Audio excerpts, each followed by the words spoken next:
Iran और America के बीच nuclear deal को लेकर बातचीत का दूसरा दौर भी पूरा हो गया है। अमेरिका और ईरान के बीच दूसरे दौर की बैठक शनिवार को इटली की राजधानी रोम में हुई।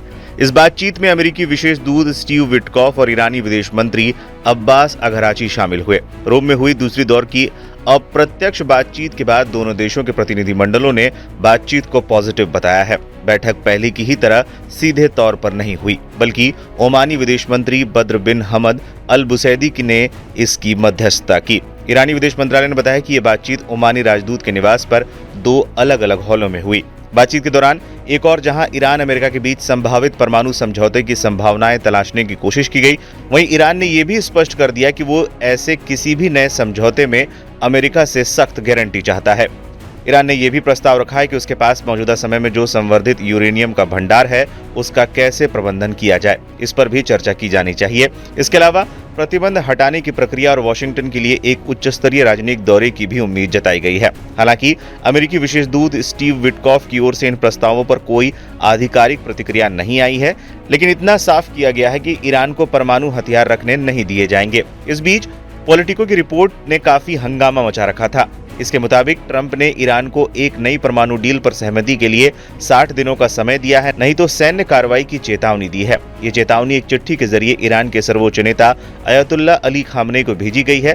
इस पत्र में साफ तौर पर कहा गया है कि तेहरान को वॉशिंगटन के साथ बातचीत के लिए तैयार रहना होगा, चाहे ये बातचीत सीधे ही क्यों ना हो, नहीं तो ऐसे परिणाम भुगतने होंगे जो ईरानी सरकार की स्थिरता को खतरे में डाल सकते हैं।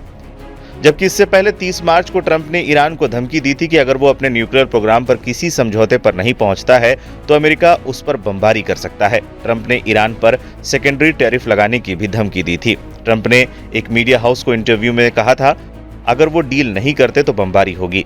ये ऐसी बमबारी होगी जैसी उन्होंने पहले कभी देखी नहीं होगी।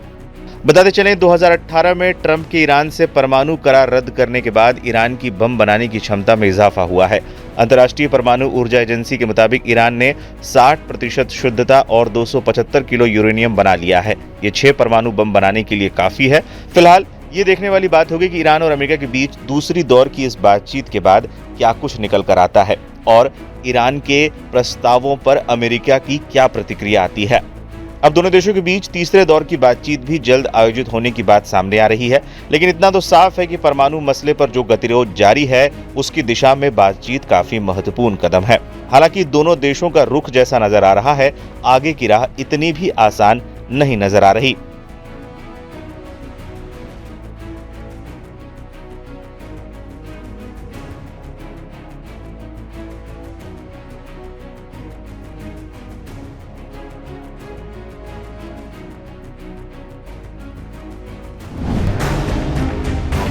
इटली में एक तरफ तो ईरान और अमेरिका के बीच न्यूक्लियर डील को लेकर दूसरे चरण की वार्ता हुई, तो दूसरी तरफ इजराइल ने ईरान के खिलाफ बड़ा हमला करने का सीक्रेट प्लान तैयार कर लिया है। खबर यह है कि ट्रंप के कूटनीतिक प्रयासों के बीच इजराइल अभी भी ईरानी परमाणु स्थलों पर हमले की फिराक में लगा हुआ है। मीडिया रिपोर्ट्स के मुताबिक इजराइल ने आने वाले महीनों में ईरान के परमाणु स्थलों पर हमले की संभावना से इनकार नहीं किया, जबकि ट्रंप ने कथित तौर पर नेतन्याहू से कहा है कि अमेरिका फिलहाल हमले का समर्थन करने के लिए तैयार नहीं है। इजरायली अधिकारियों ने जोर देकर वही कहा है कि ईरान को परमाणु हथियार विकसित करने की अनुमति नहीं दी जानी चाहिए। और तो नेतन्याहू ने बार बार कहा है कि किसी भी तरह ईरान के परमाणु कार्यक्रम को खत्म करना होगा। ट्रंप ईरान के साथ कूटनीतिक वार्ता चाहते हैं, लेकिन कथित तौर पर सैन्य हमले का समर्थन करने के लिए तैयार नहीं है। अमेरिका की हिचकिचाहट के बावजूद इजराइल कथित तौर पर सीमित सैन्य अभियानों का इस्तेमाल करके अकेले ही कार्रवाई कर सकता है। इससे पहले ट्रंप ने नेतन्याहू से कहा था कि वो अभी के लिए ईरान के साथ कूटनीति चाहते हैं। ट्रंप ने बाद में व्हाइट हाउस में अपने बयान में इजरायली हमले के प्रस्तावों को नकारने से इनकार कर दिया। वहीं युद्ध की आहटें तेज होने के साथ ही तेहरान ने दृढ़ता से कहा है कि उसे पहले से ही पता है कि क्या होने वाला है। एक वरिष्ठ ईरानी अधिकारी ने रॉयटर्स को बताया कि उन्हें हमले के बारे में विश्वसनीय जानकारी मिली है। ईरानी अधिकारी ने चेतावनी दी है कि किसी भी इजरायली हमले की कठोर प्रतिक्रिया होगी। वहीं मीडिया रिपोर्ट्स के मुताबिक इजरायल ने हाल ही के महीनों में अमेरिका के साथ कई हमलों की योजना साझा की है। इन योजनाओं में हवाई हमले, कमांडो छापे शामिल थे। रिपोर्ट्स के मुताबिक इजराइल अब अमेरिका के बिना एक छोटे स्वतंत्र हमले पर विचार भी कर रहा है।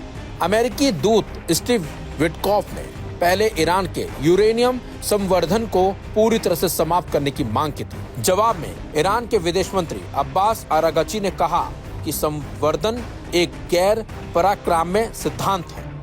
मीडिया रिपोर्ट्स की तरफ से इजराइल को लेकर जिस तरह के दावे किए जा रहे हैं, अगर ऐसा होता है तो इसका मतलब ये साफ है कि इजराइल अपने देश और अपने देश की आवाम को बचाने के लिए अमेरिका के बिना सपोर्ट के भी ईरान के साथ साथ अपने दुश्मन देशों से युद्ध करने के लिए तैयार बैठा है। फिलहाल अब देखना यही होगा कि इजराइल के इस प्लान पर अमेरिका की तरफ से क्या बयान आता है और अमेरिका इस मामले को लेकर इजराइल के साथ खड़ा होता है या फिर वो इजराइल को अकेला ही छोड़ देता है। ये भी एक देखने वाली बात होगी।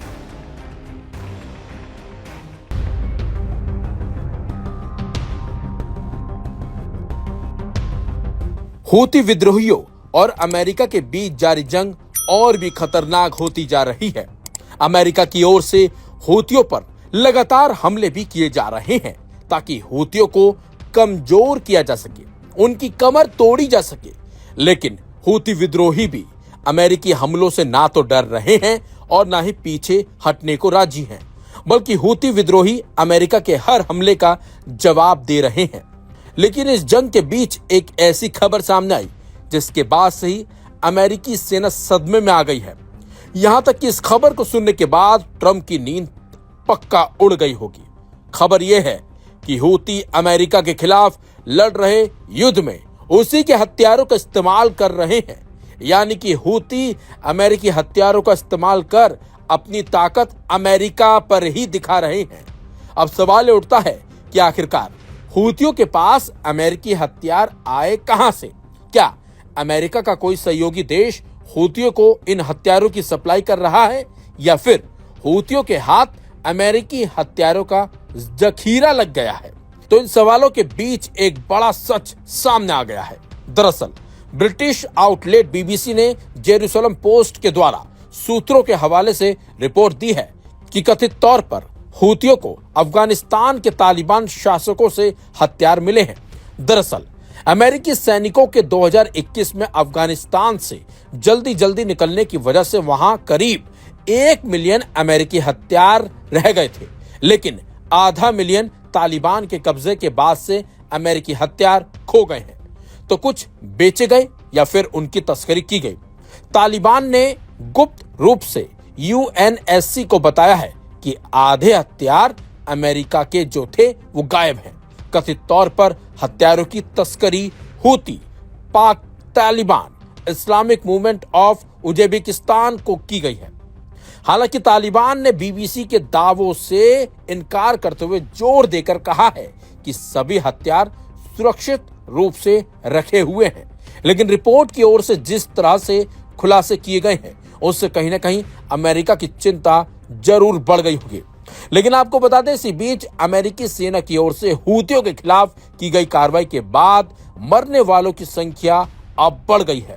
हूतियों के कब्जे वाले इलाकों में अमेरिकी सैनिकों की तरफ से की गई नई और बड़ी कार्रवाई जो की गई है उसमें 40 लोग करीब मारे गए हैं। दरअसल अमेरिका ने यमन के रास ईसा ईंधन बंदरगाह पर हमला किया है, जिसमें अब तक 80 से ज्यादा लोग मारे गए हैं। ये एक रिपोर्ट के जरिए पता चला है।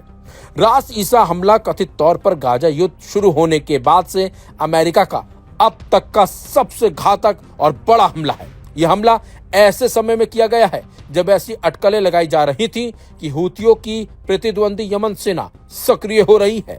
अमेरिका और अरब समर्थित यमन सरकार कथित तौर पर 80,000 सैनिकों की सेना तैयार कर रही है।